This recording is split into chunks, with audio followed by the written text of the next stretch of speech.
Da smo mi imali tu šansu, da smo mi bili u njihovoj ulozi 2000. godine, danas bi Hrvatska bila u Europskoj uniji.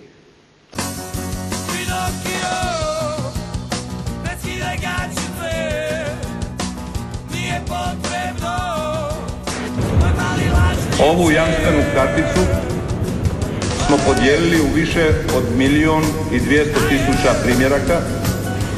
Iza ove jamstvene kartice stojimo i to što smo u njoj napisali, što smo u njoj jamčili, to ćemo i ostvariti do kraja mandata.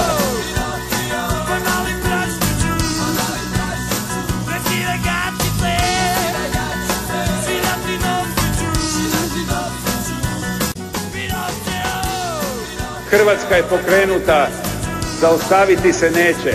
HDZ ju vodi do njene pune sreće.